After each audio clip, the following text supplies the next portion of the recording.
ada. Bapak Ibu yang dikasih Tuhan, oleh kemurahan Tuhan, malam hari ini kita bisa bersekutu kembali. Kita akan mendengarkan firman Tuhan dari Bapak Pendeta Franky. Kita bersyukur bisa sehat walafiat. Mari kita akan membuka dalam doa.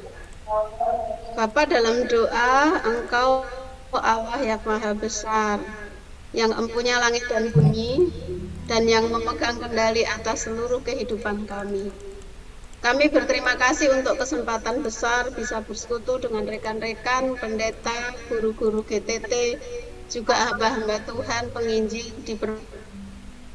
di pelosok, di kota, di wilayah-wilayah, bahkan di beberapa negara yang bergabung dengan kami merupakan anugerah Tuhan. Biarlah persekutuan kami, Tuhan berkenan hadir menolong kami. Tuhan mengampuni segala dosa-dosa dan pelanggaran kami, agar Tuhan melayakkan kami untuk boleh bersekutu dan menikmati hadirat-Mu yang kudus. Tuhan akan memimpin setiap pujian yang dinaikkan, juga firman Tuhan yang akan diberitakan supaya membuat setiap pendengar akan boleh bertumbuh dalam mengenal Tuhan. Kami menyerahkan persekutuan kami pada malam hari ini dari awal pertengahan sampai akhirnya hanya di dalam nama Tuhan Yesus Kristus Juru Selamat kami. Amin. Amin. Shalom semuanya. Kita mulai malam hari ini bersekutu bersama. Oke, dimatiin ya yang lain.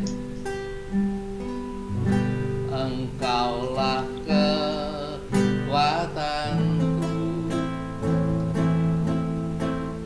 tempat perlindunganku.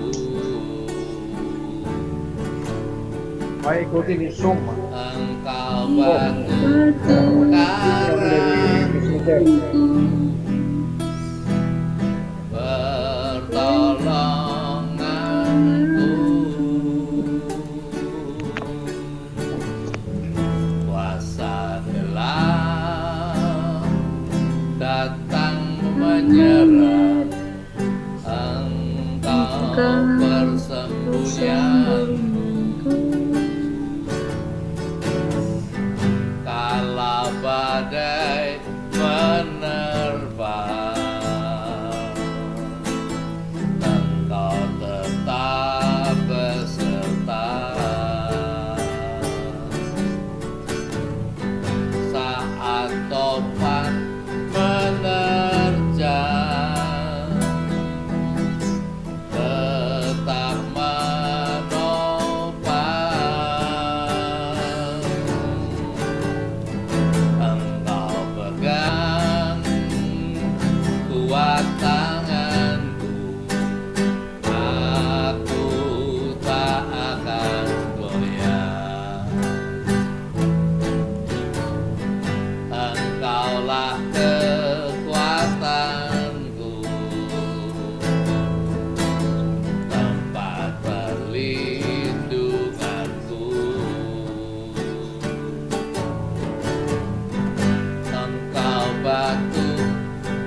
Yahweh pembelaku.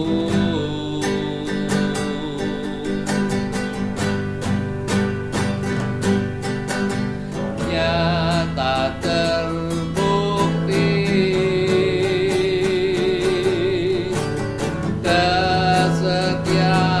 kesetiaanmu, kau selalu menyertaiku.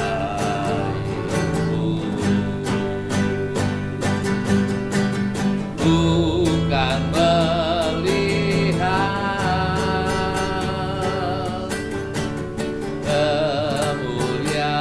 kemuliaan-Mu, Elohim Yahweh pembelaku.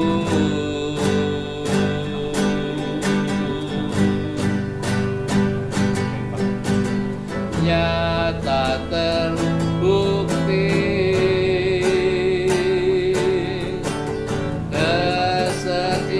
kesetiaanmu,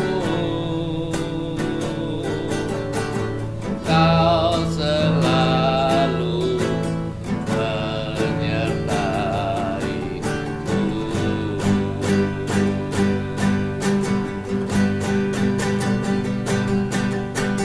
Kau selalu menyertaiku. Saya serahkan kepada Pak Reki. Kau selalu menyertaiku.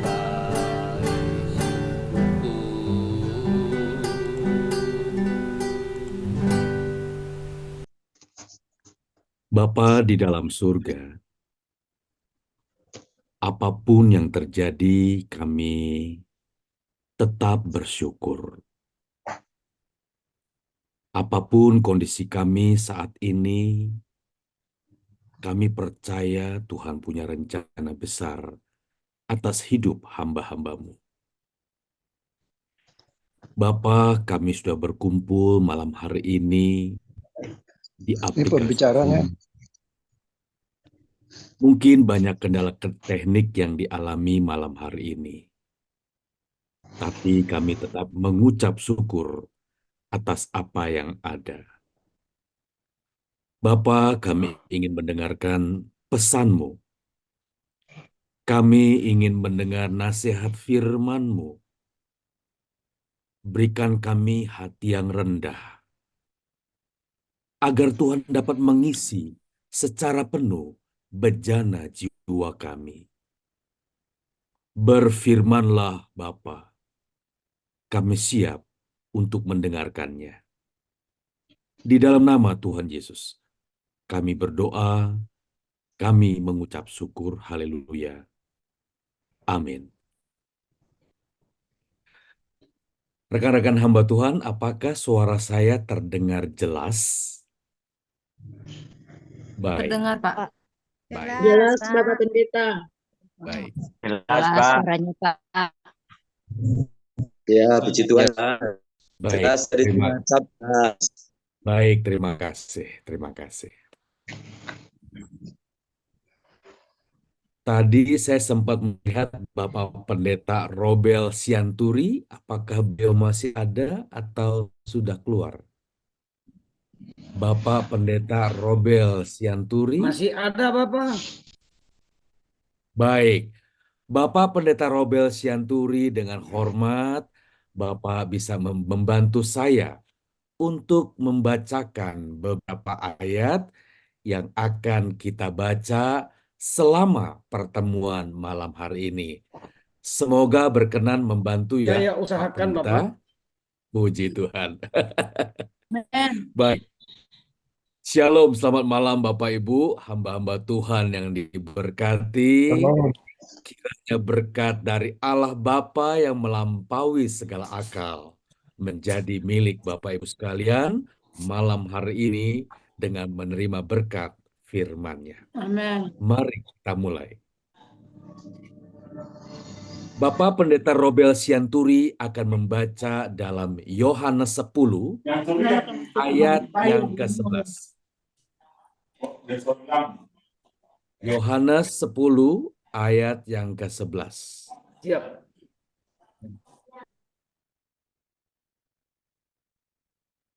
Yohanes 10 ayatnya yang ke-11.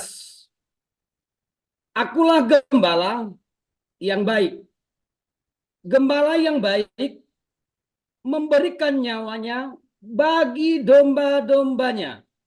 Lompat ayat 14. Akulah gembala yang baik dan aku mengenal domba-dombaku dan domba-dombaku mengenal aku. Ayat 15.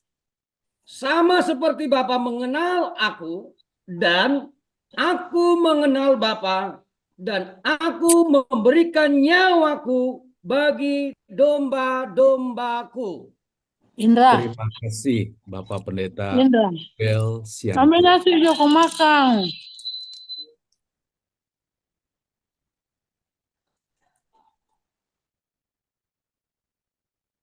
Terima kasih atas bantuan pembacaan firman Tuhannya, Bapak Pendeta Robel Sianturi. Rekan-rekan hamba Tuhan, semoga rekan-rekan hamba Tuhan tidak bosan setiap bulan kita bertemu. Setiap bulan kita bertemu, mendengar kebenaran firman Tuhan, yang tentunya benar-benar saya sudah doakan. Saya benar-benar meminta agar Tuhan yang menaruh pesannya dalam hati dan perasaan pikiran seraya mulut hamba Tuhan, hamba anak Allah, pelayan dari Tuhan Yesus ini. Jadi saya benar-benar meminta agar Tuhanlah yang menyampaikan pesan, agar Tuhanlah yang menasihati kita setiap bulan dalam pertemuan Truth Mission ini. Ada satu khotbah yang saya sudah persiapkan. Namun sejak 2 hari lalu, nampaknya Tuhan ingin berbicara lain. Maka saya tulis kembali bagian khotbah yang akan disampaikan malam hari ini. Bapak, Ibu, rekan-rekan hamba Tuhan. Tuhan Yesus sendiri menyatakan bahwa Ia adalah gembala yang baik. Pembacaan ayat yang dibaca oleh Pendeta Robel Sianturi mengatakan bahwa Tuhan Yesus sendiri yang menyatakan bahwa Ia adalah gembala yang baik. Bapak, Ibu, dan saya tentunya tidak langsung serta-merta dapat menerima pernyataan ini. Sebagai contoh, Bapak Pendeta Robel Sianturi adalah gembala jemaat yang baik. Mengapa saya katakan kita tidak dapat serta-merta langsung menerima pernyataan bahwa Bapak Pendeta Robel Sianturi adalah gembala yang baik? Kita perlu bukti. Kita perlu verifikasi. Apakah benar Bapak Pendeta Robel Sianturi, Bapak Pendeta maaf saya pakai namanya ya. Apakah benar Bapak Pendeta Robel Sianturi adalah gembala yang baik? Perlu pembuktian. Lihat apakah benar-benar beliau adalah gembala yang baik. Demikian dengan pernyataan Tuhan Yesus pun harus mendapat klarifikasi. Harus mendapatkan pembuktian. Jadi ketika Tuhan Yesus berkata, "Aku adalah gembala yang baik," Tuhan pun perlu membuktikan pernyataannya itu. Tuhan pun perlu membuktikan pernyataannya itu. Jadi tidak serta-merta kita bisa langsung menerima bahwa Tuhan Yesus adalah gembala yang baik tanpa bukti. Mari kita lihat. Apakah pernyataan Tuhan Yesus ini benar atau tidak? Mari sama-sama kita belajar malam hari ini. Akulah gembala yang baik. Gembala yang baik memberikan nyawanya bagi domba-dombanya. Apakah Tuhan Yesus adalah gembala yang baik? Yang dibuktikan ia benar-benar memberikan nyawa bagi dombanya? Saudaraku, kata nyawa dalam bagian ayat firman Tuhan ini adalah suke. Bahasa asli dari nyawa pada ayat ini adalah suke, yang artinya jiwa, yang artinya hidup.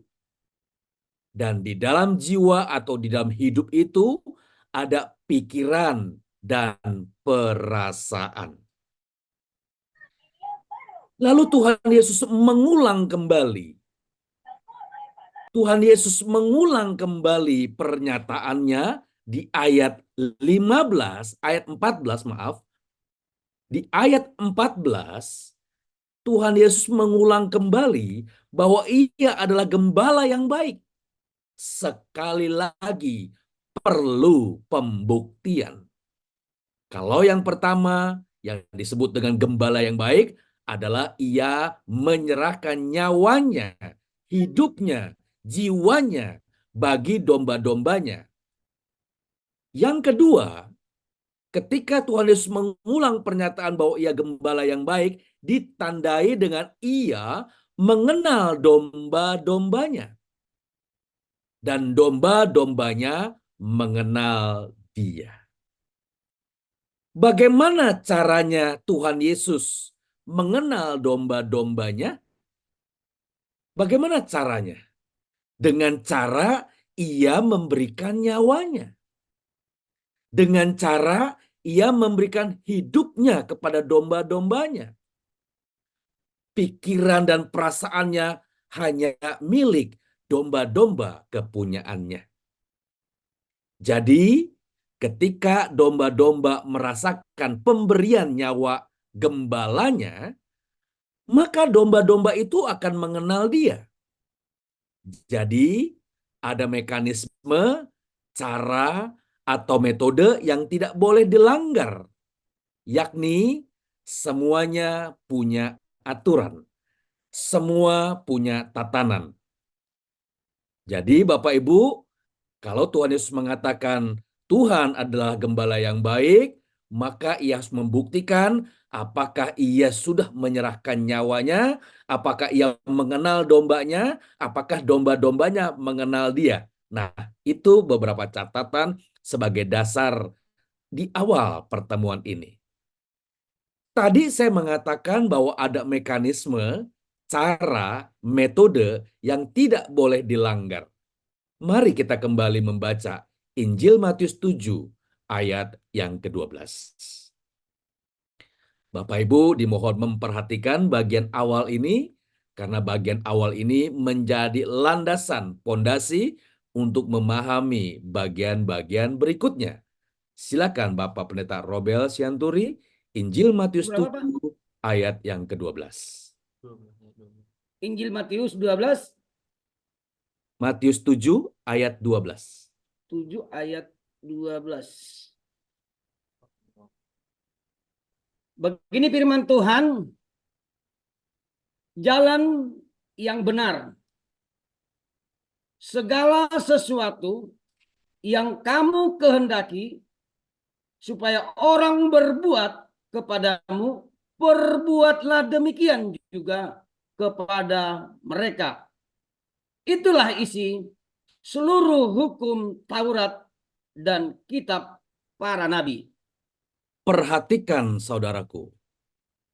betapa konsistennya pernyataan Tuhan Yesus yang tercatat di dalam Alkitab. Perhatikan konsistensinya. Ketika Tuhan Yesus memberi perintah tentang kasih, Ia telah terlebih dahulu mencontohkan dan memberikan kasih itu. Jadi, Ia tidak saja berkata tetapi berbuat. Itulah yang disebut dengan konsistensi. Konsistensi adalah bersatunya kata dan perbuatan. Jadi ketika Tuhan Yesus mengatakan aku adalah gembala yang baik dan gembala yang baik itu memberikan nyawanya, Tuhan benar-benar memberikan nyawanya. Tuhan benar-benar memberikan hidupnya. Ketika Tuhan berbicara kasih, Ia benar-benar telah menunjukkan terlebih dahulu kasih itu. Baru Ia menyampaikan perintah tentang kasih. Ketika Tuhan Yesus berkata tentang memberikan nyawa, Ia benar-benar memberikan nyawanya sebagai bukti konkret dari pernyataannya. Segala sesuatu yang kamu kehendaki supaya orang perbuat kepadamu, perbuatlah demikian juga kepada mereka. Ini hukum. Ini satu aturan metode yang tidak akan pernah berubah. Jadi kalau kita berbicara tentang kasih, Bapak, Ibu, dan saya harus terlebih dahulu menunjukkan kasih itu. Jadi ketika Bapak Ibu berbicara tentang belas kasihan, maka Bapak Ibu dan saya harus pertama-tama menunjukkan belas kasihan. Jika tidak, kita sedang bermain-main dengan Tuhan. Kita sedang mempermainkan Tuhan. Perhatikan terus bagian firman Tuhan yang menjadi pondasi dalam pemberitaan firman Tuhan ini. Dengan demikian pernyataannya bahwa Ia adalah gembala yang baik bagi domba-dombanya, Ia telah benar-benar menyerahkan nyawanya. Tuhan Yesus telah benar-benar memberikan hidupnya. Meletakkan seluruh pikiran dan perasaan bagi domba-dombanya tanpa sisa. Tanpa sisa. Kita masuk ke bagian implementasinya, aplikasi atau praktiknya. Rekan-rekan hamba Tuhan, Tuhan Yesus telah memberikan standar. Tuhan Yesus telah memberikan pedoman atau contoh bagaimana menjadi gembala bagi domba-domba. Kembali Bapak Pendeta Robel Sianturi, Yohanes 20 ayat 21. Yohanes 20 ayat 21.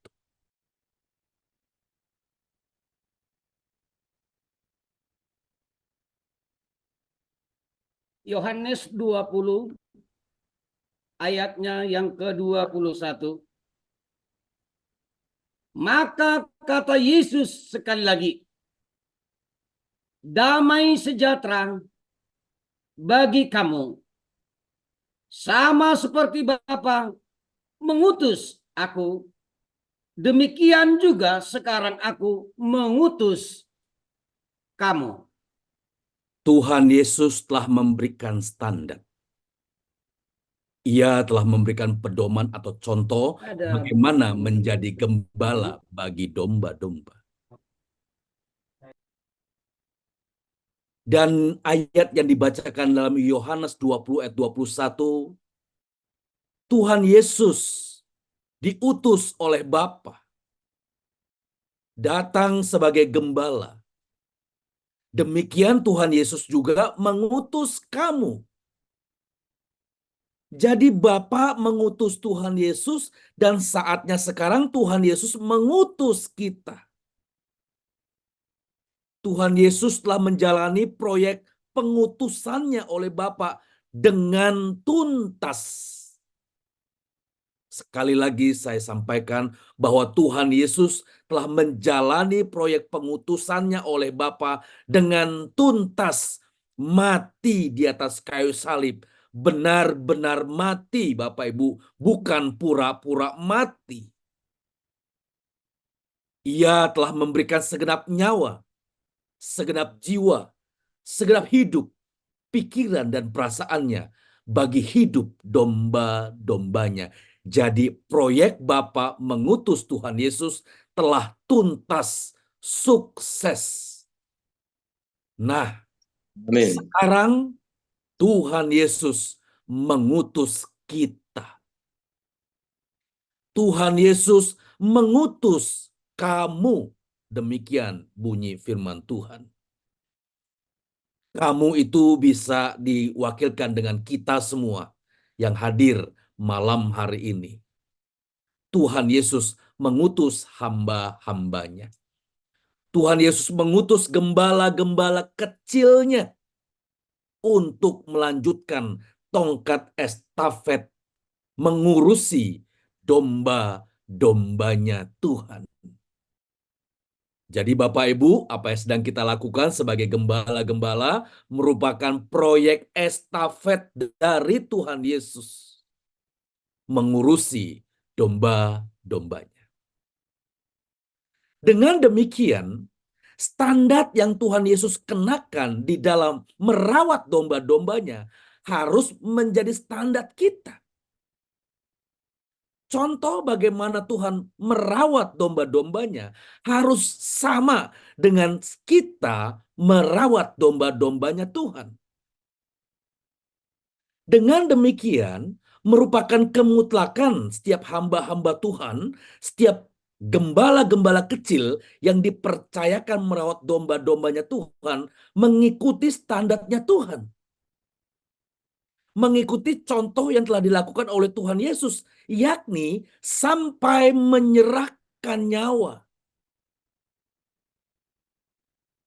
Teladan yang Tuhan Yesus lakukan, menyerahkan nyawa bagi domba-dombanya, harus diikuti secara utuh oleh hamba-hamba Tuhan masa kini, oleh gembala-gembala kecil masa kini, menyerahkan nyawa bagi domba-domba.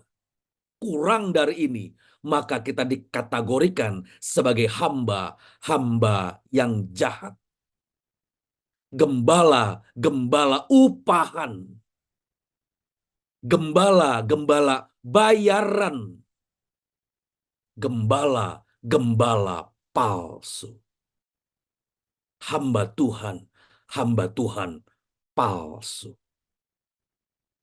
Jadi, jika kita tidak merawat domba-domba yang dipercayakan Tuhan dengan standar menyerahkan nyawa sampai menyerahkan nyawa, maka kita dikategorikan sebagai hamba yang jahat.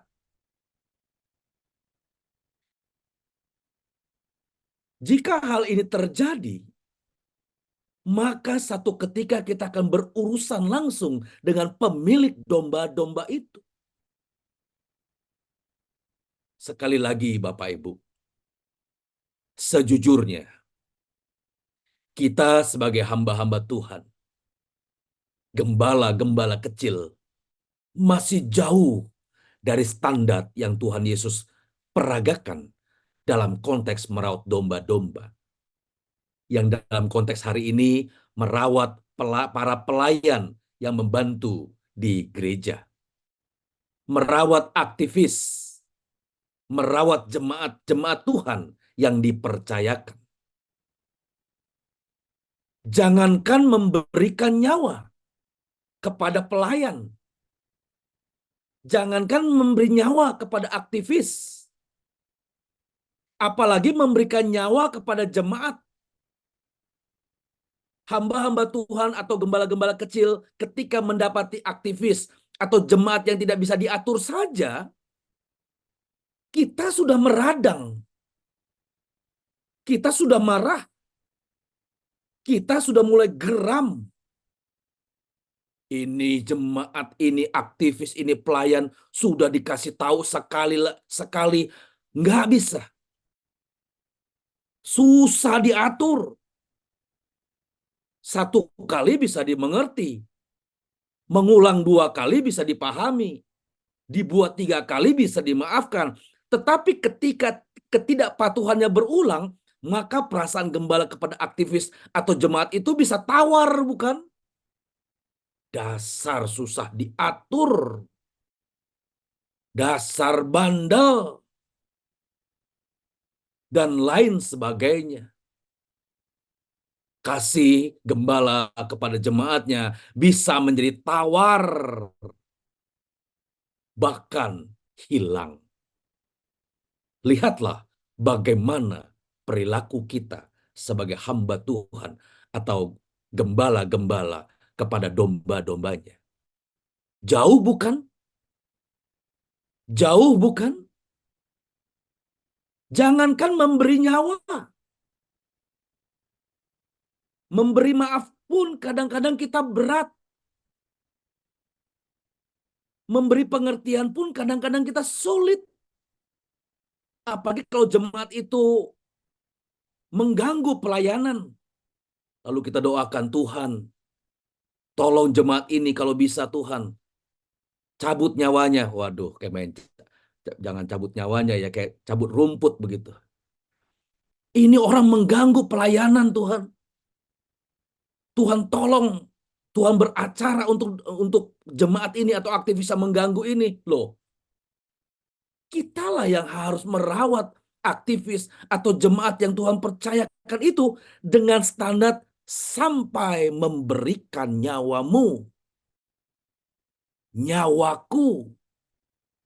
Nyawa kita semua. Kita sering mengeluh bagaimana para pelayan yang ada dalam gereja atau jemaat begitu bandel, tidak bisa dinasehati. Mungkin ada yang jadi pemberontak, selalu melawan, dan lain sebagainya. Kita sudah hilang kesabarannya. Boro-boro bicara kasih. Kasih kita mulai kering, tawar, hambar, dan hilang. Bapak, Ibu, rekan-rekan hamba Tuhan. Betapa jauhnya kita dari standarnya Tuhan. Bagaimana Tuhan Yesus tidak sakit hati dengan perilaku Yudas.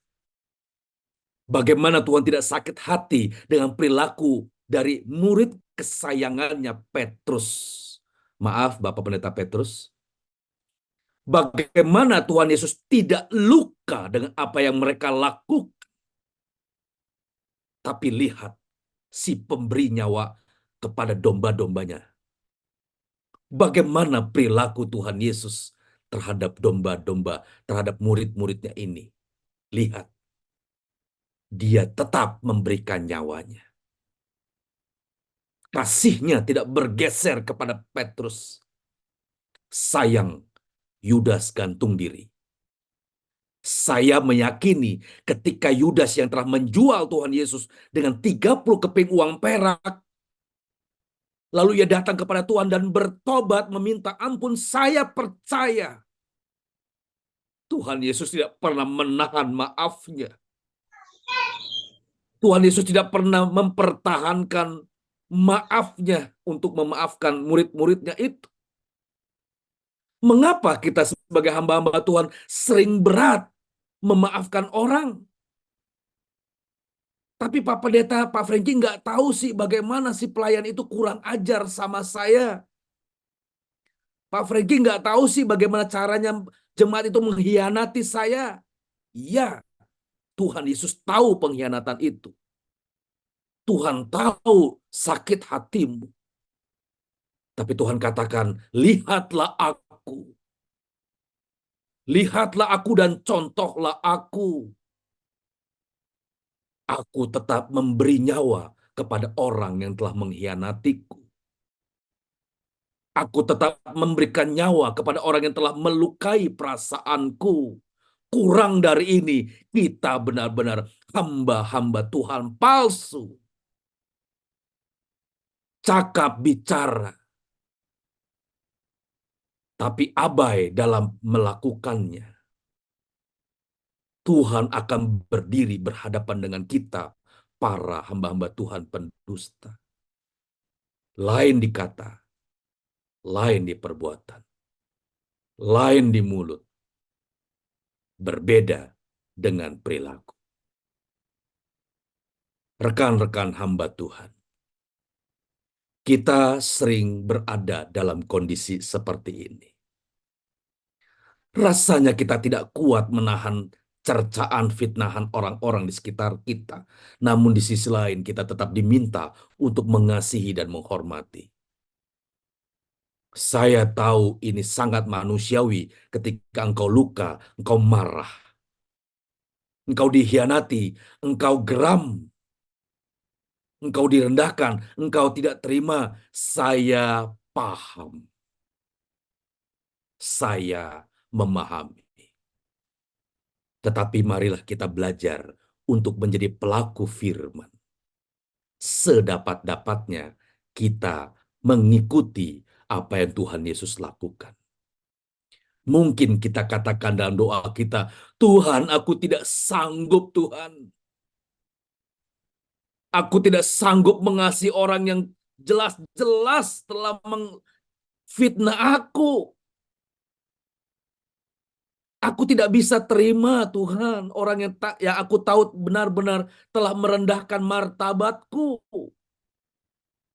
Tapi tolonglah aku, Tuhan, agar aku memperagakan apa yang Kau contohkan 2000 tahun yang lalu di atas kayu salib. Supaya aku jangan digolongkan sebagai hamba-hamba yang jahat. Jangan sampai aku digolongkan sebagai hamba-hamba Tuhan palsu yang bisa bernubuat, yang bisa mengusir setan, yang bisa mengadakan mukjizat, tetapi Engkau tolak pada akhirnya. Aku tidak mau, Tuhan.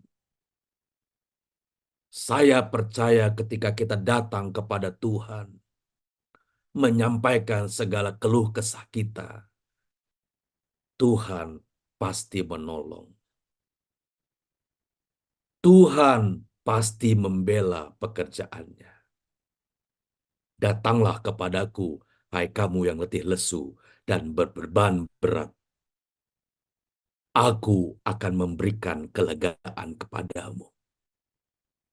Saya percaya betapa dalamnya sakit hatimu terhadap orang yang benar-benar engkau tahu ia telah memfitnah dan merusak nama baikmu.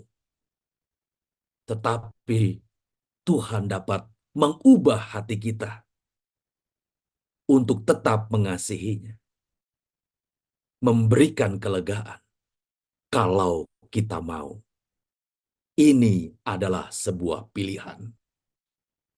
Sebuah pilihan yang harus kita pilih.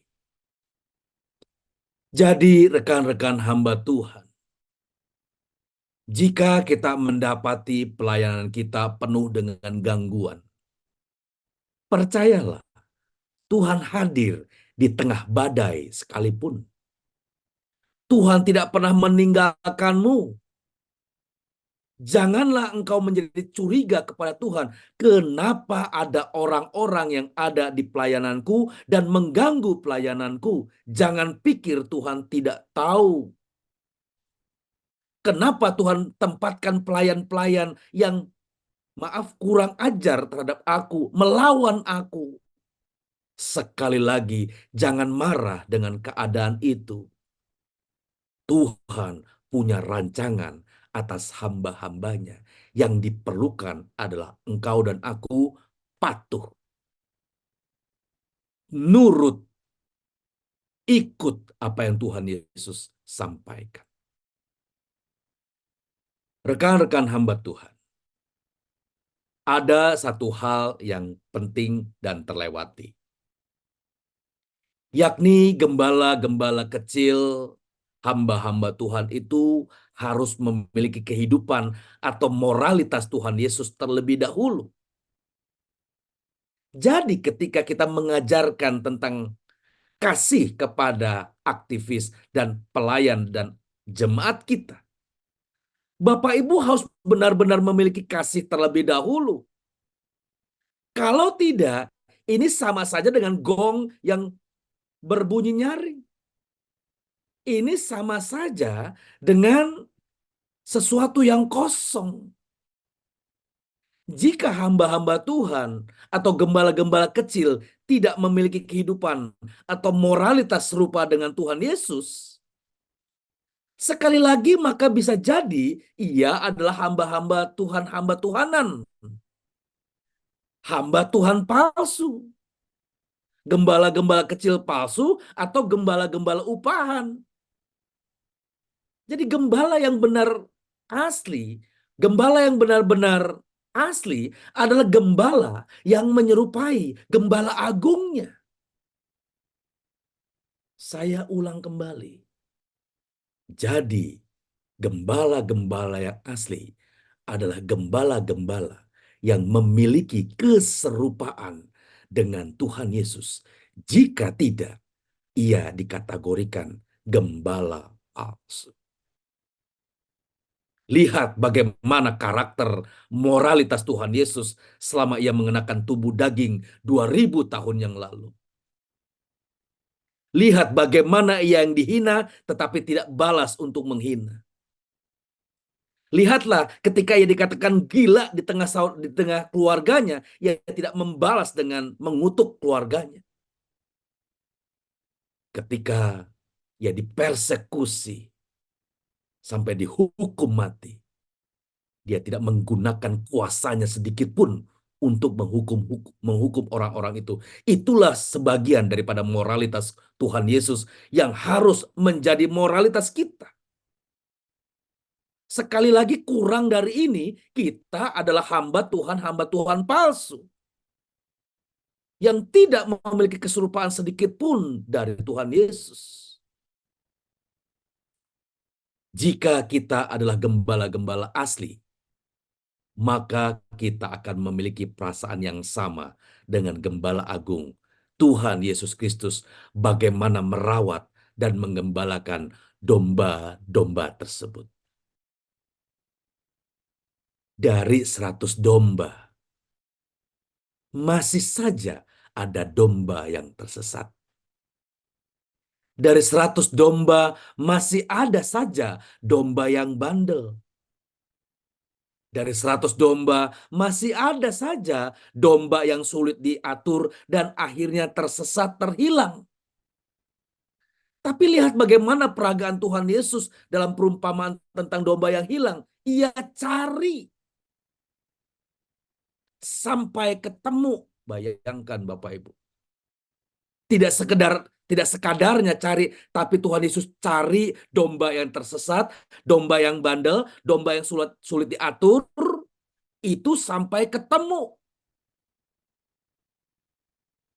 Justru Bapak Ibu, domba-domba yang luka itu harus mendapat perhatian yang lebih banyak, bukan?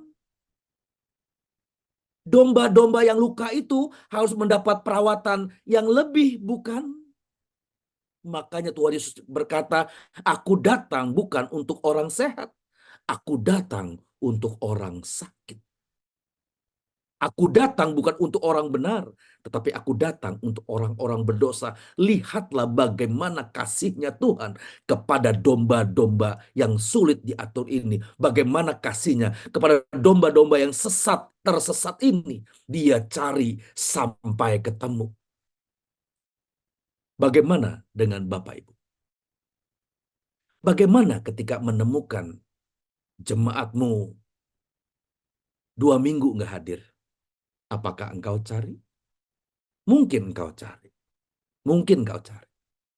Tetapi kalau jemaat itu adalah jemaat yang mengganggu pelayanan, bagaimana ketika jemaat itu adalah jemaat yang vokal mengkritik pelayanan kita? Bagaimana ketika yang hilang itu adalah pelayan yang selalu mengganggu pelayanan kita? lalu dia nggak datang 2 minggu, engkau cari? Atau sebaliknya engkau berkata, puji Tuhan. Puji Tuhan orang ini nggak hadir lagi di gereja, jadi nggak mengganggu pekerjaan Tuhan. Apakah demikian? Memang tidak dikatakan, mungkin tidak juga disuarakan.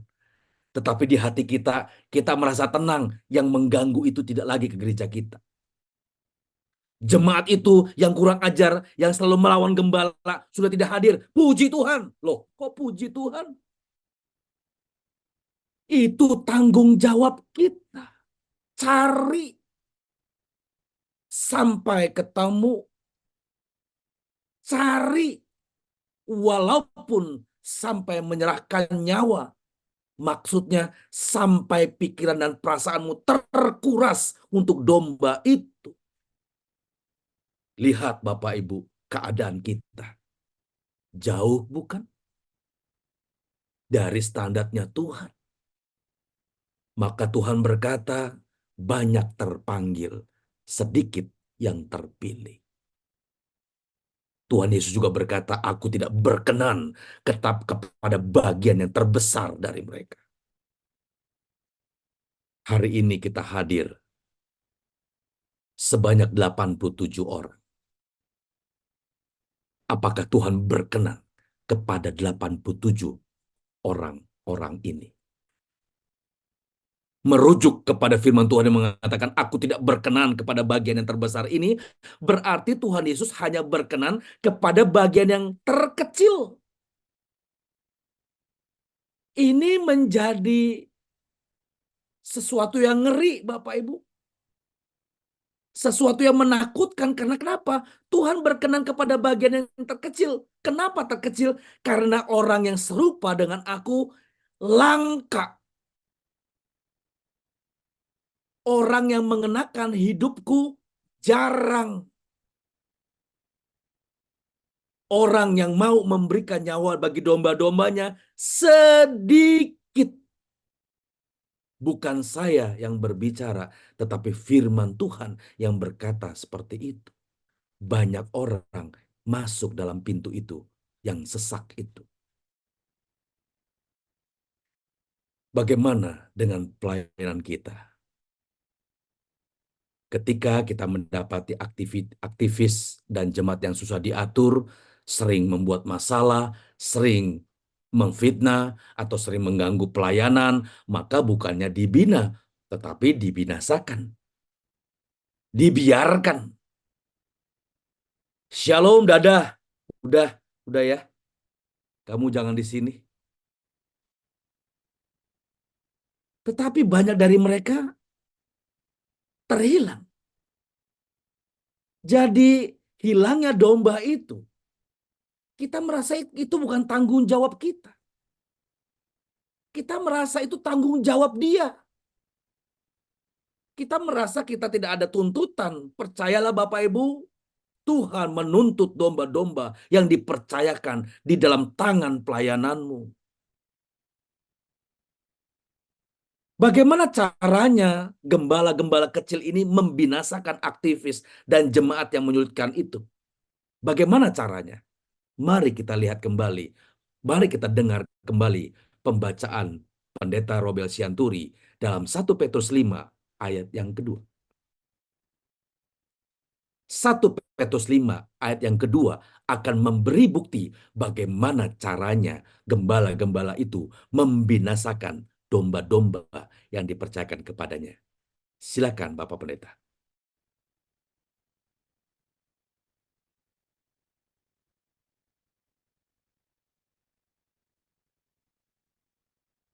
Dibuka dulu mic-nya, maaf. 1 Petrus 5 ayatnya yang kedua. Gembalakanlah kawanan domba Allah yang ada padamu. Jangan dengan paksa, tetapi dengan sukarela, sesuai dengan kehendak Allah, dan jangan karena mau mencari keuntungan, tetapi dengan pengabdian diri. Amin. Lihat bagaimana cara kita meladeni, melayani jemaat yang kita tahu dia kaya. Dan bandingkan dengan cara kita melayani yang kita tahu jemaat kita yang kurang kaya, maaf, atau miskin. Lihat saja. Kalau kita tahu dia kaya, kita tunduk-tunduk 2-3 kali.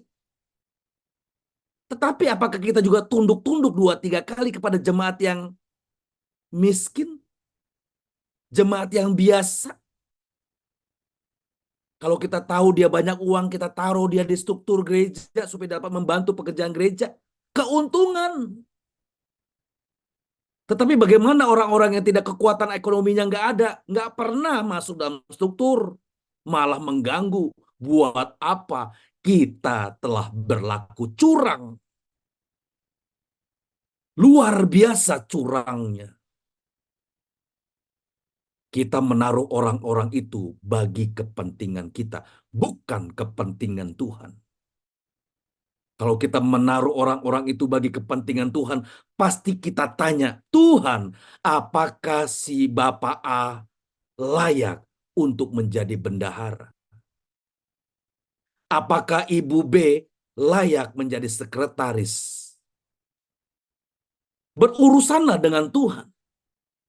Lalu kalau Tuhan taruh di hati kita yang miskin itu jadi bendahara, mungkin kita mulai berpikir begini, wah nanti uang gereja bisa dibawa lari. Kita tidak taat, kita lebih taat akan logika kita daripada suara Allah dalam hidup kita. Lihat bagaimana kita sering mempermainkan Tuhan dengan apa yang kita anggap benar. Jangan menggembalakan domba Allah yang ada padamu dengan paksa. Jangan menggembalakan dengan kasar. Atau istilahnya, jangan menggembalakan domba dengan mempermalukan. Jika hal ini dilakukan, maka bukan tidak mungkin domba itu semakin jauh keterhilangannya. Semakin jauh ketersesatannya. Dan kita bertanggung jawab atas hilangnya domba-domba itu. Jika hal ini terjadi, maka suatu saat Allah Bapa, Sang Pemilik domba akan berurusan dengan kita. Hati-hati Bapak Ibu, waspada. Jangan sampai kita bertemu Tuhan, lalu Tuhan tuntut di mana dombanya. Bagaimana caramu merawat domba-domba itu? Lidah kita pasti tercekat, tidak bisa menjawab kalimat yang Allah sampaikan. Namun, nah mungkin bagian ini yang sedikit meredakan perasaan kita. Namun, jika hamba-hamba Tuhan, jika gembala-gembala kecilnya Tuhan telah memberikan nyawa bagi aktivis, telah memberikan nyawa bagi jemaat tersebut, tetapi aktivis atau jemaat tersebut tetap tidak menurut, tetap tidak mau patuh, dan akhirnya meninggalkan kandang pelayanan, yang pada akhirnya meninggalkan tempat pelayanan, maka engkau tidak bersalah kepada Tuhan. Engkau tidak bersalah kepada Tuhan. Itu menjadi pilihannya. Nah, saya tahu fenomena ini selalu menjadi debat kusir. Siapa yang lebih benar? Ada gembala yang menyatakan, saya sudah melakukan yang benar loh. Saya sudah mengikuti firman Tuhan loh. Tapi pada sisi lain jemaat dan aktivitas itu pun mengatakan, pada sisi lain jemaat dan aktivis itu juga menyatakan bahwa saya sudah melakukan sebagai pihak yang benar. Saya sudah berusaha untuk mengalah kepada Bapak Gembala, tetapi Bapak dan Ibu Gembala tidak bisa memahami saya. Sekali lagi, debat kusir. Aktivis jemaat itu mengatakan bahwa gembala tidak bisa lagi memberi nasihat. Bapak Ibu gembala saya sudah tidak bisa menjadi contoh dan teladan. Apalagi ketika Bapak Gembala memiliki gelar doktor.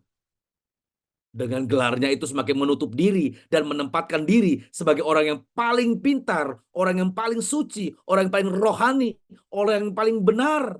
Sekali lagi, debat kusir. Bagaimana cara menghentikan debat kusir ini? Bagaimana caranya untuk menentukan siapa yang benar, siapa yang salah? Hari ini mungkin kita kesulitan untuk menentukan siapa yang benar, siapa yang salah. Tetapi satu ketika nanti, vonis akan dijatuhkan kepada pihak yang salah. Vonis akan dijatuhkan kepada pihak yang benar. Hari ini gandum dan lalang tumbuh bersama. Hari ini domba dan kambing ada di kandang yang sama. Tetapi suatu ketika domba akan dipisahkan dari kambing dan gandum akan dipisahkan dari ilalang. Betapa mengerikan kalau kita bersalah tetapi tidak mengakui kesalahan kita. Kita menutup diri dengan segala atribut kependetaan kita, gelar-gelar teologi dan lain sebagainya. Jangan keraskan hatimu. Jadilah pendamai. Carilah dombamu sampai engkau menemukannya. Sampai engkau memberikan nyawa bagi domba-dombamu. Dan hamba-hamba Tuhan demikian yang telah kehilangan nyawanya. Hamba-hamba Tuhan yang telah melepaskan nyawanya bagi domba-dombanya. Percayalah Bapak Ibu. Percayalah, ingat perkataan ini. Ingat perkataan ini. Tuhan sangat menghargaimu.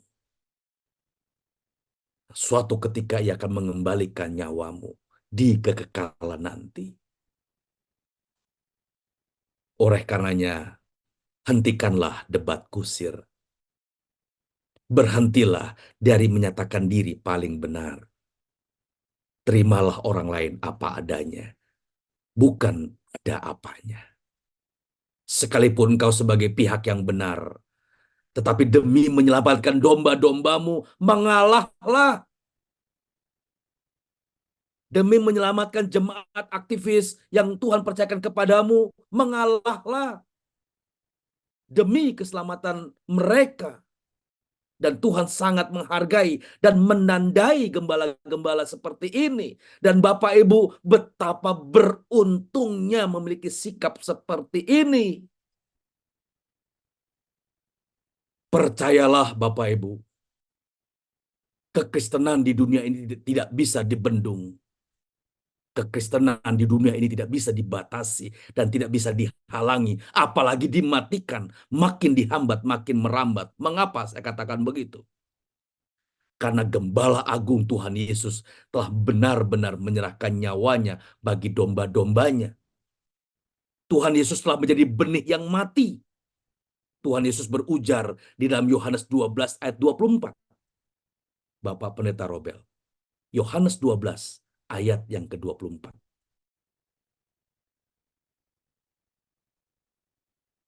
Bagian ini adalah bagian terakhir dari pemberitaan firman Tuhan pada Truth Mission ini. Yohanes 12 ayat 24.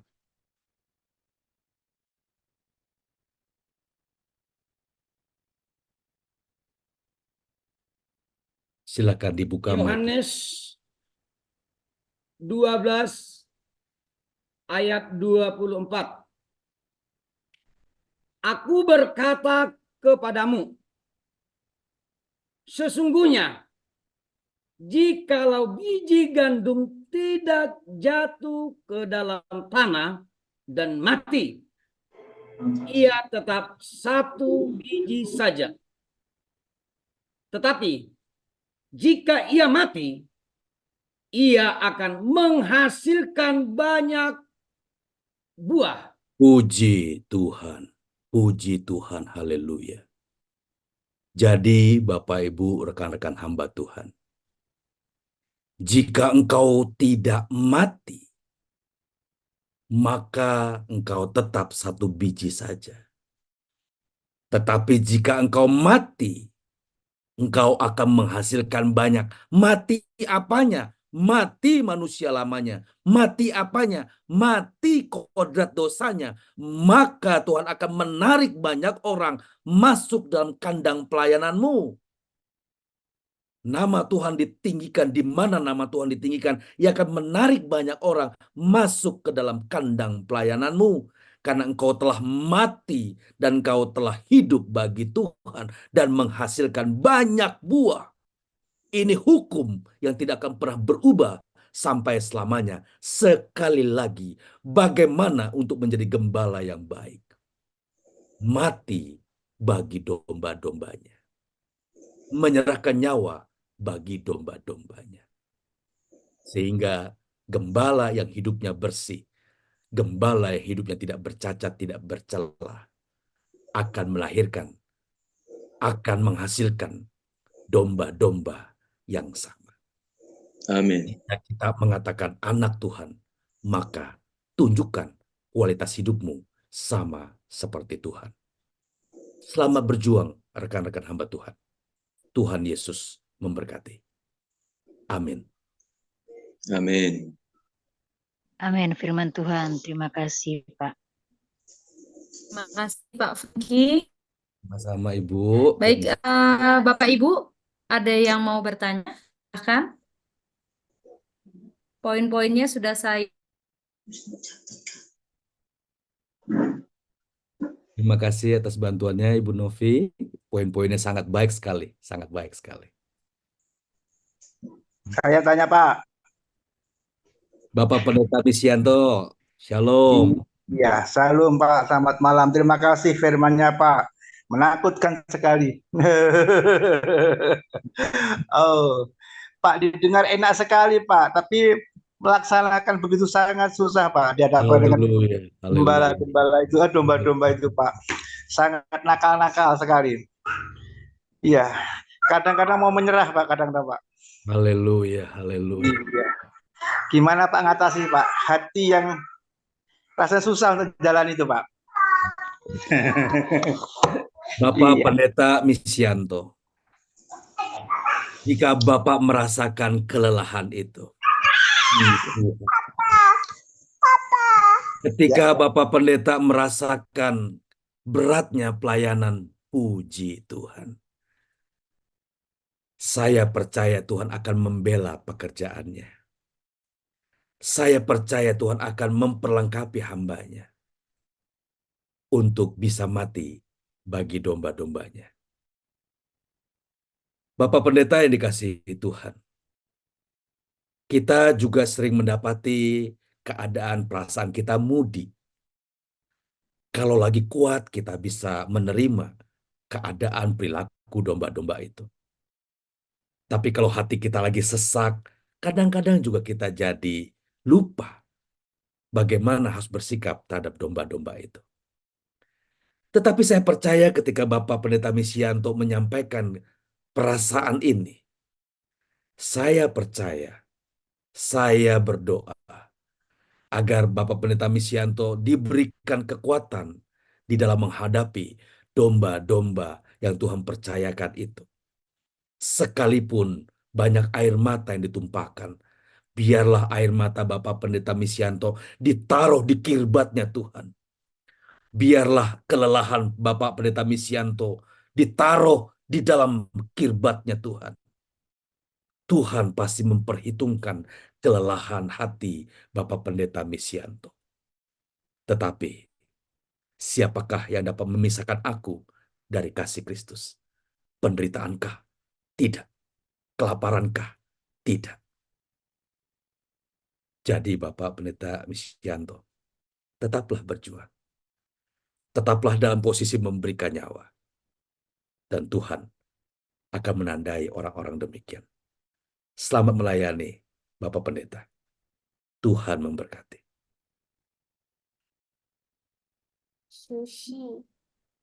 Baik, tadi ada yang mau bertanya, Ibu Barcelina atau Pak Peter?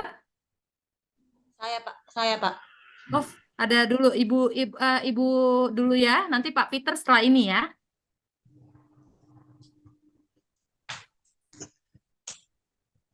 Shalom Pak Frankie. Shalom semua.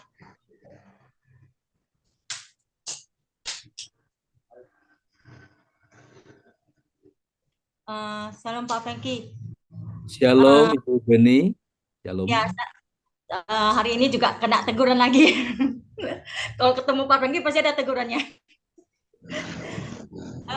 Tegurannya pelajaran yang malam ini yang saya dapati tentang pelayanan itu luar biasa ya, karena saya dapatnya ini sebelum melayani keluar terlebih dahulu melayani keluarga, karena biasanya kan karakter-karakter semua itu kan di dalam keluarga terlebih dahulu, apalagi yang sudah berumah tangga, suami yang beda pendapat ya, kadang-kadang bisa jadi cekcok. Kedua itu kesabaran di anak, ya itu. Jadi pelayanan itu ya terlebih dulu ya kita belajar untuk introspeksi diri ya di dalam keluarga dulu. Kalau kita udah lewat dari ujian keluarga, saya percaya kita untuk menghadapi pelayanan untuk jiwa-jiwa yang baru di luar lagi bukan hal yang baru lagi karena udah terbiasa di dalam gitu. Itu yang saya dapat di malam ini memang luar biasa. Terima kasih Pak Niki. Yang saya kasihi Ibu Pendeta Beni Susilo. Yang menegur itu bukan saya. Saya jemaatnya Pak. Oh, jemaatnya. Baik. Dengan Ibu? Biasa Jenitan. Oh, iya Bu Jenny. Iya Bu Jenny. Mas, saya agak ragu-ragu mau panggil Ibu Jenny. Ragu-ragu gitu. Biasanya ada namanya ya. Mohon maaf Ibu Jenny. Kita sudah menyampaikan pada bagian awal. Dalam doa pun saya sudah sampaikan, Tuhan berbicaralah. Tuhan berfirman. Jadi benar-benar Ibu, apa yang disampaikan pada malam hari ini bukan hanya buat Ibu Jenny saja, termasuk kepada pembicaranya. Awasi dirimu, awasi ajaranmu. Jadi saya benar-benar telah mendoakan bagian ini. Saya tidak ingin menarik kemuliaan yang Tuhan sudah berikan. Segala kemuliaan hormat hanya bagi Tuhan. Teguran ini pun datang kepada saya, Ibu Jenny, kepada kita semua. Yang kedua, benar sekali yang tadi Ibu katakan. Jika kita ingin merawat domba-dombanya Tuhan, jemaat atau aktivis pelayan Tuhan, maka ia harus cakap di dalam merawat keluarganya. Maaf Ibu Jenny. Maaf Ibu Jenny. Bohong kalau kita mengatakan kita merawat domba-domba, kita merawat jemaat, kita merawat aktivis. Bohong kalau kita mengatakan kita menjaga perasaan jemaat, kita menjaga perasaan aktivis, tapi kita tidak menjaga perasaan istri kita. Kita tidak menjaga perasaan suami kita. Kita tidak menghormati orang-orang yang ada di rumah kita. Bohong besar. Bagaimana kita bisa mengasihi domba-domba Tuhan, jemaat aktivis, kalau di rumah saja kita cekcok berantakan, ribut tak kunjung henti. Jadi terima kasih Ibu Jenny sudah mengingatkan kita semua. Mengasihi mulai dari keluarga. Merawat domba harus mulai dari keluarga. Terima kasih. Tuhan Yesus memberkati. Amin. Baik, Pak Peter mohon ditunggu dulu karena Bu Barsalina tadi sudah memang angkat tangan sebelumnya.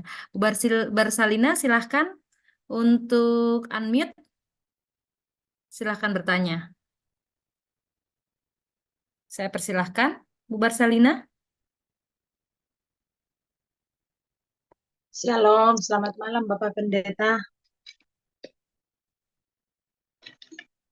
Shalom Ibu. Perkenalkan saya Ibu Barsalina dari Surabaya Pak. Saya sebagai seorang guru agama Kristen di salah satu sekolah SD negeri di Surabaya. Firman ini, malam ini saya benar-benar rasakan bahwa gembala dan domba itu memang domba-domba saya yang selama ini saya tuntun, namun kadang saya sedih karena tempat yang untuk kami pakai untuk belajar kadang sudah saya bersihkan, saya sudah istilahnya orang tebang kebun itu saya sudah bersihkan dari lumpur atau dari pohon-pohon yang sudah berserakan. Ketika sudah bersih, lahan itu akan diambil orang. Dan domba-domba saya selalu lari ke sana kemari untuk mencari tempat untuk belajar. Nah, ini yang saya alami di tempat saya, Pak. Ketika tempat yang saya sudah siapkan sudah rapi, kami pakai hanya 1 bulan atau 2 bulan, kemudian diambil lagi. Jadi saya lihat anak-anak saya itu kadang itu sudah putus asa, dan saya itu selalu nangis ketika saya lihat mereka harus lari sana lari sini. Bahkan kami harus belajar di tempat yang banyak guru dan banyak siswa ataupun di perpustakaan. Kadang firman Tuhan itu saya sedih karena saya sampaikan ke anak-anak itu kadang tidak sampai kepada mereka, Pak. Pertanyaan saya, Pak, apa yang harus saya lakukan? Karena sudah 18 tahun saya menjalani situasi seperti gini. Terima kasih, Bapak. Yang saya kasihi Ibu Pendeta Barsalina, apa yang Ibu sampaikan tentunya mengetuk hati nurani kita semua, bahwa masih ada hamba Tuhan yang berjuang meneteskan air mata, melepaskan perasaan demi anak-anak yang dicintainya. Satu hal yang saya ingin sampaikan kepada Ibu Barsalina, Tuhan mengerti perasaan Ibu. Tuhan memahami susahnya Ibu. Tetapi percayalah, Ibu tidak sendiri. Pada waktu Ibu Barsalina menyampaikan pengalaman 18 tahun hidupnya, ada satu lagu yang Tuhan taruh di hati saya. Lagu itu bunyinya begini, Ibu. Jika Ibu ingat lagu ini, boleh bernyanyi bersama. Rumahku ada di dalam surga, di tempat suci dan mulia. Kala hatiku sedih dan duka, ku ingat rumahku di surga. Silakan nyanyi, Ibu. Silakan penyanyi, Bu. Rumahku ada di dalam surga, di tempat suci dan mulia. Kala hatiku sedih dan duka, ku ingat rumahku di surga. Orang boleh menghambat, mengganggu pekerjaannya.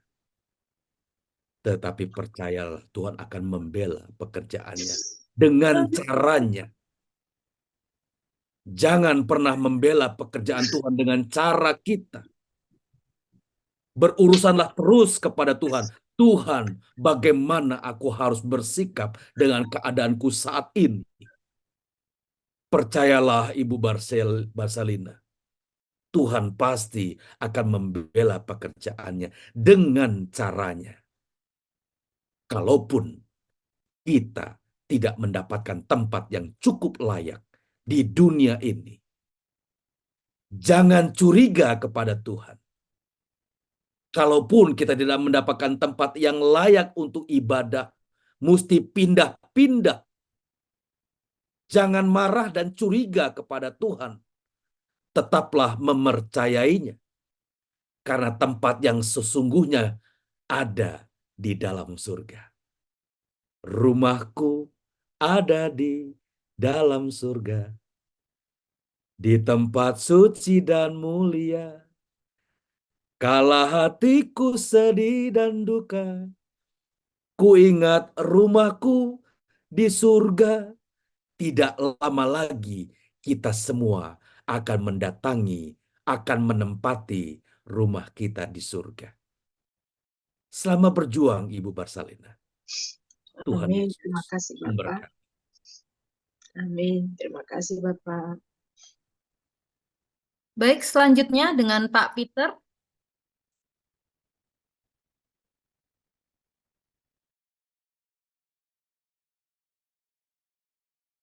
Di-unmute dulu, Pak.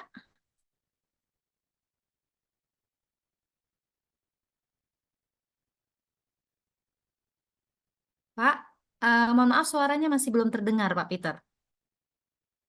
Bisa diklik dulu, saya sudah minta Asto unmute.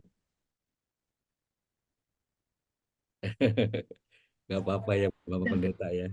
Shalom Pak Franky. Shalom Selamat Bapak. malam. Shalom, selamat malam. Selama ini baru sekali ini saya bertanya. Puji Tuhan, puji Tuhan. Ya puji Tuhan. Baru habis hujan tadi, cuma Oh. lupa teman ini. Oh, puji Tuhan, haleluya, haleluya, Ya, haleluya. haleluya. Tadi dikatakan, akulah gembala yang baik. Yesus. Yesuslah gembala yang baik. Tapi di lapangan ada jemaat yang tidak baik sama gembala-gembalanya, gitulah. Bagaimana caranya untuk kita menunjukkan gembala yang baik kepada domba-domba itu yang sesungguhnya?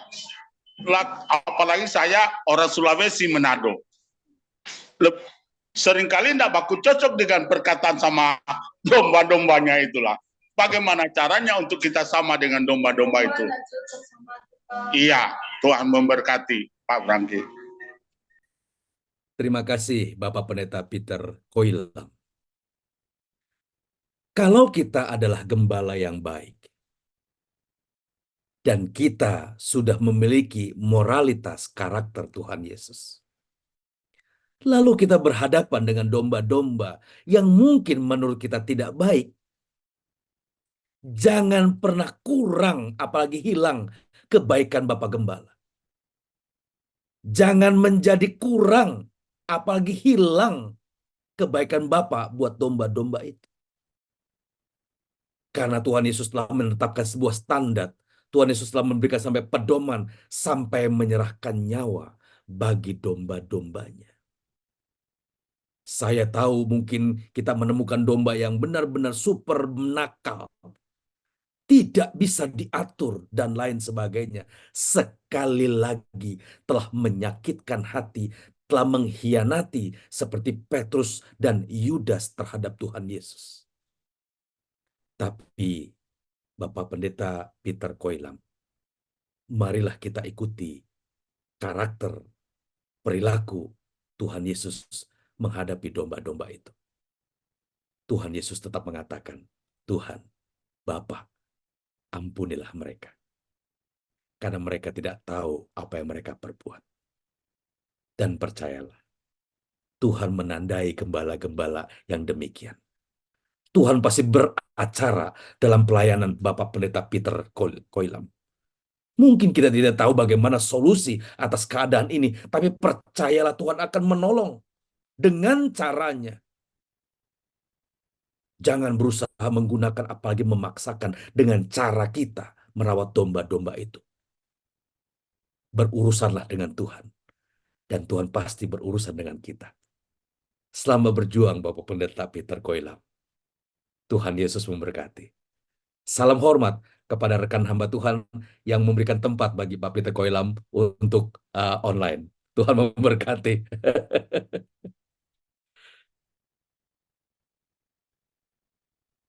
Tanya kembali. Masih ada kesempatan untuk mau bertanya kembali karena kita ketemu Pak Franky-nya masih bulan depan lagi. Jadi kalau mau ada yang mau bertanya. Mungkin dari saya Pak Franky, karena berapa poin-poinnya tadi sudah saya catat. Saya reminder mungkin kalau ada Bapak Ibu yang on off tadi sinyalnya. Di chattingnya Bu, coba lihat.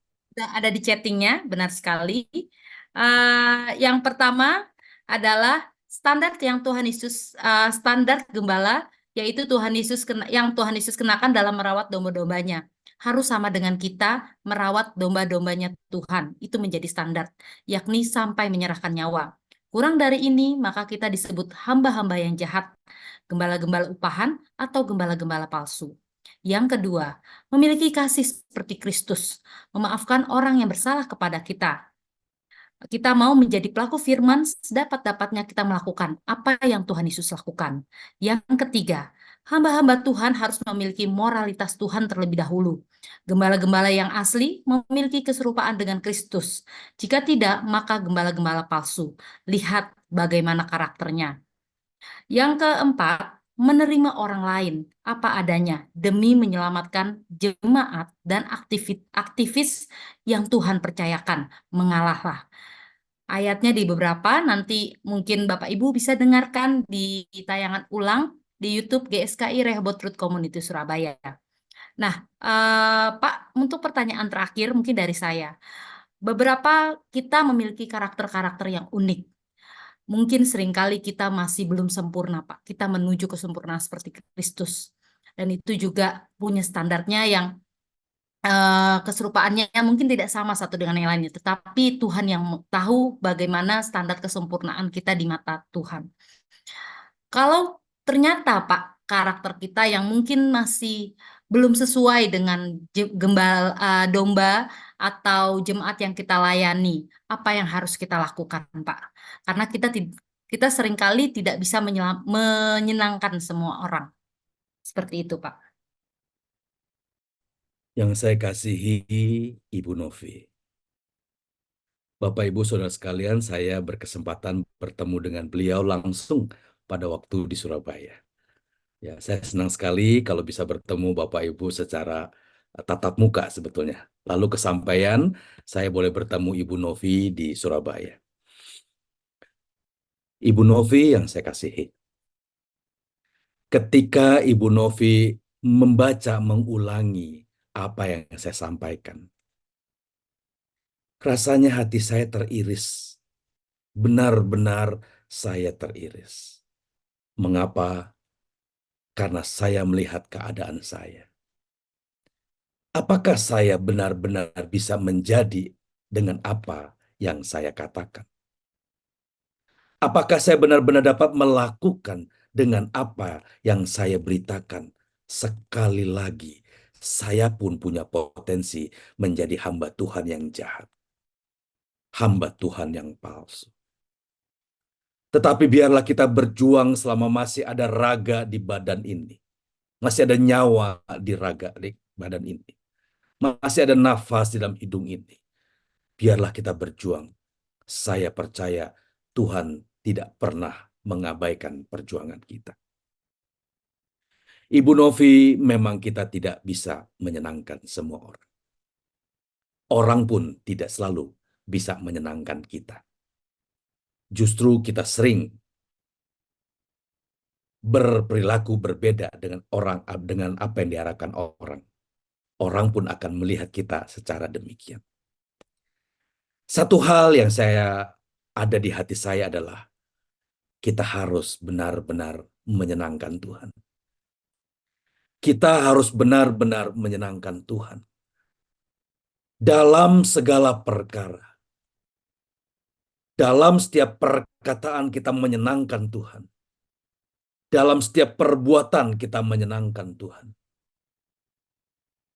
Tetapi, kalau kita hanya menyenangkan orang, belum tentu kita menyenangkan Tuhan.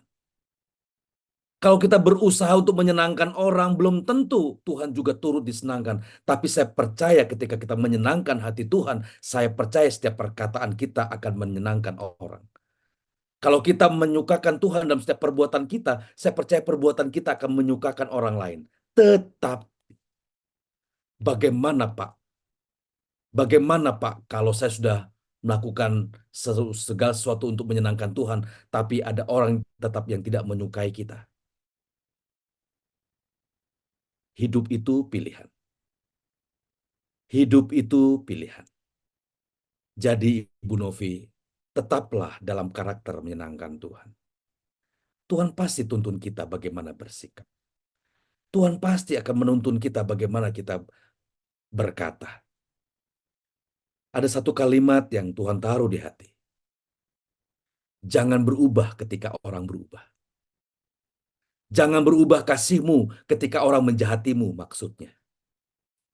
Janganlah engkau berubah kasihmu ketika orang menjahatimu. Tetaplah untuk tetap mengasihi sekalipun engkau dijahati. Tetaplah untuk tetap mengasihi ketika engkau dilukai. Karena Tuhan tahu engkau terluka, tapi engkau tidak membalas luka itu. Dan engkau sedang memberikan Tuhan ruang seluas-luasnya untuk berperkara atas hidup kita. Jangan sampai kita angkat tangan kepada orang yang dimaksud, sampai Tuhan turun tangan atas orang tersebut. Tentunya Ibu Novi dan rekan-rekan hamba Tuhan, kita tidak ingin orang lain celaka. Kita juga tidak menginginkan orang lain dihukum Tuhan, tidak. Kalau boleh Tuhan, berikan waktu 1 tahun lagi, supaya dia bisa berubah. Ibu Novi yang Tuhan Yesus kasih, dan rekan-rekan hamba Tuhan, tetaplah untuk menjaga konsisten kita pada Tuhan. Jangan berubah kasih-Mu, sekalipun orang lain berubah. Kenapa? Karena Tuhan tidak pernah berubah. Dulu, sekarang, dan sampai selama-lamanya. Dan Tuhan akan kumpulkan kita, orang-orang yang tidak berubah ini, di satu taman yang indah, di langit baru dan bumi yang baru. Selamat berjuang, Ibu Novi. Tuhan Yesus memberkati. Terima kasih Pak Frankie. Bapak Ibu, kami mau umumkan untuk bulan depan, Truth Mission akan diadakan di tanggal 8 April jam 7 malam dengan link ID masih sama. Mungkin bisa diperbesar.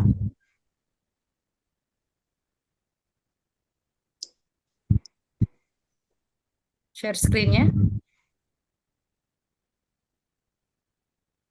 Oke, File-nya segitu. ini ya udah maksimal. Ini Bapak Ibu sekali lagi yang 8 April jam 7 malam. Nah, untuk link ID-nya seperti biasa Pak Petrus nanti akan share ke dalam grup yang sudah diikuti oleh Bapak Ibu. Bisa jika Bapak Ibu diberkati dengan acara kegiatan malam ini, bisa dibagikan ke teman-teman hamba-hamba Tuhan, pelayan lainnya. Dan Pak Frankie, terima kasih sekali sudah membagikan berkat rohani. Bu Novi, tadi saya melihat ada chat yang bertanya, Bapak lebih bagaimana jelas. ada domba-domba diangkut dengan mobil gereja lain.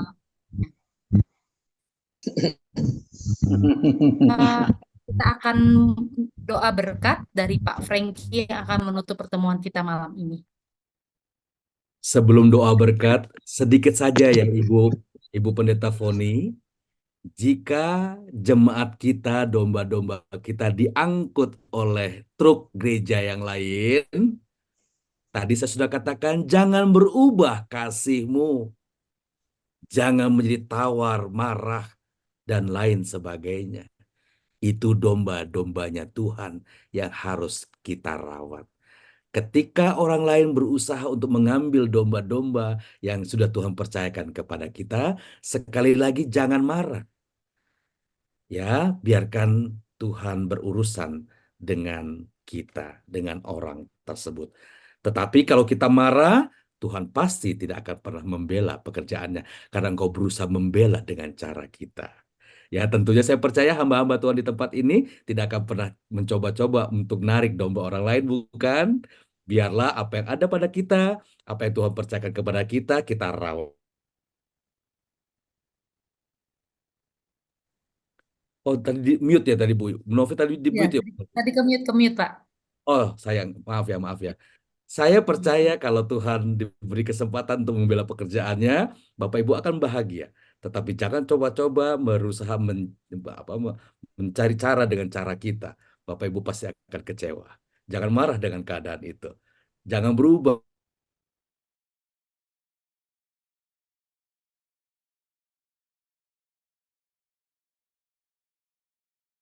Kita sama gembala yang baik, gembala yang menyerahkan nyawanya. Ketika kita menyerahkan nyawa bagi domba-domba kita, Tuhan akan mengembalikan, memberikan nyawa kita di keabadian nanti. Mari kita tunduk kepala dan berdoa. Bapa di dalam surga, pertemuan ini tidak pernah terjadi tanpa Tuhan. Oleh karenanya benar-benar kami minta dengan hormat, Benar-benar kami minta dengan segala kerendah hatian. Tuhanlah yang berbicara. Setiap kali pertemuan Truth Mission ini diadakan, Tuhan sendirilah yang memberi pesan. Tuhan sendirilah yang menaruh perkataan-Mu di mulut hamba-Mu ini. Oleh karenanya Tuhan, kami dipisahkan oleh jarak. Tetapi Tuhan, kami merasa satu di dalam kasih Tuhan.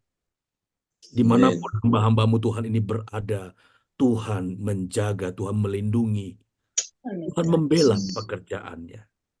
Asal kami juga membela pekerjaan dan perasaannya Tuhan.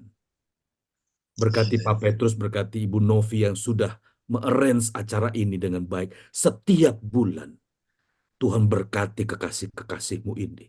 Tuhan berkati tangan-tangan yang telah menopang bagi pekerjaan Tuhan lewat kedua hamba-Mu ini.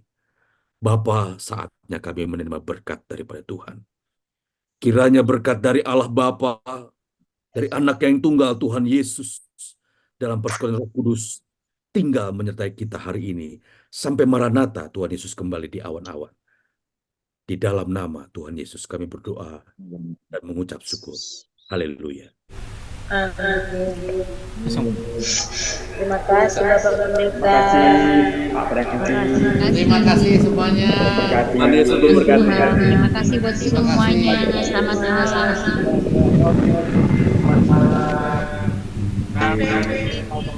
Terima kasih Bu Novi.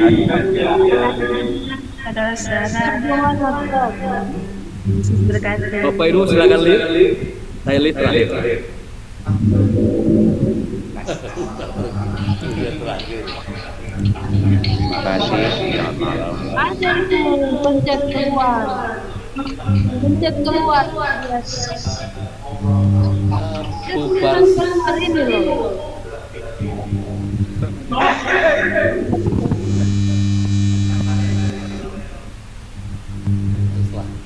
Selamat malam Pak Petrus.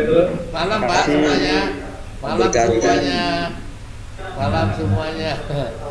Mohon maaf ya, ini tempatnya masih baru jadi masih semrawut ini. Berkati. Ada sekitar 50-an yang nggak bisa masuk Pak. Betul. Saya juga tadi kesulitan Pak masuk. Iya, sekitar 50 nih. Nah, nggak apa-apa deh. Bulan depan pasti lebih bagus. Ya. Amin. Ya. Sampai ketemu bulan depan ya, jangan lupa. Bulan depan 8 April. Terima kasih Pak Petrus. Ya, monggo, thank you. Berkati Pak Petrus. Tuhan berkati semuanya. Ya.